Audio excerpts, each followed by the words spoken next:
Bismillahirrahmanirrahim. Alhamdulillahi rabbil alamin. Wassalatu wassalamu ala asyrafil anbiya'i wal mursalin wa ala alihi wa ashabihi wa man tabi'ahum bi ihsanin ila yaumiddin. Amma ba'du. Ikhwana fillah rahimakumullah. Perkenalkan, nama saya Fahmi Mubarak, salah satu mahasiswa program Pascasarjana di Universitas Ibnu Khaldun, Bogor. Saat ini tengah berada di semester 2 dan dengan video ini dalam rangka melaksanakan tugas di mata kuliah Pemikiran Pendidikan Islam Kontemporer yang dibimbing oleh Dr. Haji Ahmad Alim LCMA dan Dr. Insinyur Haji Budi Handrianto MPDI. Di sini kita akan coba atau saya akan mencoba memberikan beberapa hal poin tentang konsep pendidikan konsep pendidikan Islam Muhammad Abduh serta implikasinya terhadap pendidikan Islam di Indonesia. Ikhwan fillah rahimakumullah, sebelum kita masuk ke tema pembahasan kita, tidak salah barangkali kalau saya menyampaikan beberapa hal tentang biografi beliau. Muhammad Abduh atau nama lengkapnya Muhammad Ibnu Abduh Hasan Khairullah. Beliau salah seorang yang lahir di Mesir, tepatnya di tahun 1849. Ayahnya bernama Abduh Hasan Khairullah dan ibunya bernama Junainah. Astagfirullahaladzim. Junainah.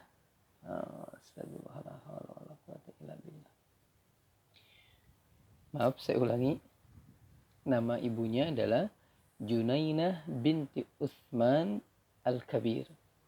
Diungkapkan bahwasanya ibunya ini merupakan salah seorang perempuan keturunan dari Umar ibn Khattab radhiyallahu ta'ala anhu. Dari kecil, Muhammad Abduh mendapatkan pendidikan yang sangat luar biasa. Sampai-sampai beliau berhasil menghafalkan Al-Quran 30 juz di usianya yang ke-12 tahun. Malah kemudian ikhwan fillah, yang menunjukkan beliau orang yang berilmu dan hidup di lingkungan berilmu, beliau menikah di usia 16 tahun. Usianya sangat muda, tapi subhanallah. Ini menunjukkan apa? Beliau orang berilmu dan tinggal hidup di lingkungan orang-orang yang berilmu. Di antara guru beliau yang paling fenomenal, yang paling luar biasa adalah Jamaluddin Al-Afghani. Malah berkenaan dengan beliau ini, Muhammad Abduh pernah mengatakan, kata beliau, sesungguhnya ibuku, ayahku adalah orang yang memberikan kepadaku sebuah kehidupan yang di sana aku bisa mengenal saudara-saudaraku, yaitu Ali dan Mahrus. Namun ketika aku bersama dengan Tuan Jamaluddin Al-Afghani, maka dia telah memberikan kepadaku sebuah kehidupan yang di sana aku berserikat, aku bersama dengan para anbiya, Nabi Muhammad, Nabi Musa, Nabi Ibrahim, Nabi Isa, dan para wali-wali Allah yang lainnya. Kenapa? Karena bersama dengan beliau, aku dikenalkan dunia dakwah. Maka aku merasakan bagaimana hidupnya seperti mereka, subhanallah. Jadi pendidikan yang sangat berpengaruh kepada Muhammad Abduh. Taib, ikhwan fillah, mungkin cukup untuk sekedar pengenalan tentang beliau. Kita masuk kemudian sekarang ke konsep pendidikan Islam yang pernah beliau tuliskan. Dari beberapa tulisan yang kita temukan, yang pernah beliau tulis, konsep pendidikan beliau yang pertama adalah beliau menyampaikan bahwasanya perlu difahami tujuan pendidikan dalam Islam adalah bagaimana akal seorang manusia dengan jiwa seorang manusia mengalami keseimbangan. Jadi tidak timpang. Tidak timpang. Ini konsep yang pertama. Konsep yang luar biasa. Kenapa? Karena memang tubuh manusia sendiri pun terbagi dari dua hal ini. Antara jasmani yang kemudian disimbolkan dengan akal dan ruhani yang disimbolkan dengan jiwa. Maka harus tumbuh berbarengan. Maka harus ada keseimbangan di antara keduanya. Yang kedua, kata beliau, berkenaan dengan peserta didik. Perempuan punya hak yang sama dalam mencari ilmu. perempuan punya hak yang sama dalam mencari ilmu. Karena memang dalam sejarahnya, apalagi sebelum Islam datang, itu perempuan dianggap rendah, dianggap tidak memiliki nilai. Walaupun sebenarnya dalam Islam itu diangkat, tapi ketika terjadi kemunduran lagi dalam Islam, perempuan seolah-olah dianaktirikan. Padahal tidak seharusnya. Ini konsep yang kedua, berkenaan peserta didik. Berikutnya kemudian beliau menyampaikan juga, setiap peserta didik harus siap belajar dari semua orang dan harus siap belajar menerima kebenaran dari semua orang. Namun tentunya ungkapan ini harus perlu kita kaji kembali, karena kemampuan seseorang untuk menentukan baik dan benar itu nggak bisa disesuaikan dengan dirinya atau dengan pemahaman yang dia miliki.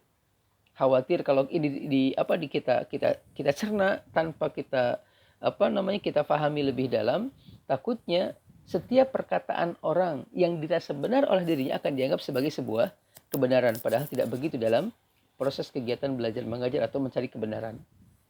Ini poin yang kedua. Poin yang ketiga. Poin yang keempat kemudian beliau menyampaikan setiap peserta didik harus berusaha sekuat mungkin meninggalkan yang namanya taklid, atau melakukan sebuah amalan yang diajarkan oleh gurunya tanpa mengetahui sumbernya, tanpa mengetahui dalilnya. Itu mungkin ungkapan sederhana tentang taklid. Walaupun memang nanti dalam beberapa keadaan seseorang diperbolehkan untuk taklid. Ini konsep yang keempat. Konsep yang kelima, beliau mengatakan seorang pendidik, kalau tadi kan peserta didik, seorang pendidik kata beliau harus berusaha untuk bisa menguasai ilmu modern ataupun ilmu agama. Karena berikutnya nanti kemudian beliau menyampaikan konsep dalam pendidikan itu berkenaan dengan materi yang diajarkan harus bisa mengintegrasikan antara ilmu agama dengan ilmu modern. Tujuannya ya biar anak makin paham, makin mengerti. Akhirnya oleh karena itu, seorang pendidik harus punya rasa tanggung jawab yang sangat tinggi. Tanggung jawabnya sebagai seorang guru untuk mengajarkan berbagai macam hal kepada anak didiknya, terutama tadi bagaimana mengaitkan agama dengan ilmu modern, atau mengaitkan ilmu modern dengan ilmu agama. Karena kalau seorang guru tidak punya rasa tanggung jawab yang tinggi, mungkin akan sebatas ya udah menyampaikan saja gitu. Wallahul musta'an. Berikutnya kemudian yang juga tidak kalah pentingnya, beliau menyampaikan dianjurkan atau diharuskan metode yang digunakan dalam pengajaran setidaknya dua.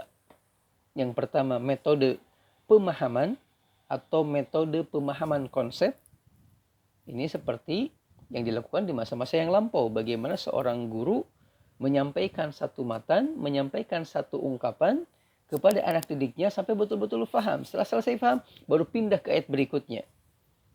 Seorang sahabat pernah mengabarkan, kami, kata mereka, tidak pernah belajar 10 ayat dari Al-Quran kecuali 10 ayat yang sudah kami pelajari, sudah kami fahami, sudah kami hafalkan, dan sudah kami amalkan. Ini yang beliau sebut dengan istilah metode pemahaman konsep.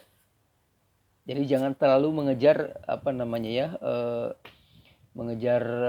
target gitu ya, sehingga seolah-olah kalau sampai 6 bulan nggak nyampe, wah gimana gitu. Ini yang pertama. Yang kedua, konsep yang beliau tawarkan dalam proses bagaimana mengajarkan ilmu kepada anak peserta didik adalah seorang guru harus bisa menggunakan metode contoh atau pemberian contoh, atau seorang guru harus betul-betul bisa menjadi figur bagi anak didiknya dalam setiap ilmu yang disampaikan kepada mereka, agar selain mereka hafal ilmu yang disampaikan, mereka paham ilmu yang disampaikan, kemudian mereka juga makin kuat ingatannya ketika melihat sosok gurunya melakukan apa yang disampaikan oleh gurunya kepadanya. Subhanallah. Dan inilah yang dilakukan oleh Rasulullah SAW. Sampai kemudian Aisyah pernah menjawab ketika ditanya bagaimana akhlak Nabi. Aisyah mengatakan, kana khuluquhu al-Quran. Akhlak beliau adalah Quran. Berarti setiap hal yang para sahabat setiap hal yang para sahabat dapatkan dari Nabi di Al-Quran melalui penyampaian lisan dipraktekkan juga oleh Rasulullah Shallallahu Alaihi Wasallam. Ini ikhwanufillah beberapa poin konsep pendidikan yang sangat luar biasa dari tokoh kaum muslimin Muhammad Abduh. Barakallahu fikum walhamdulillahirabbil alamin. Terima kasih atas perhatiannya. Mohon maaf kalau banyak hal yang kurang berkenan. Wassalamualaikum warahmatullahi wabarakatuh.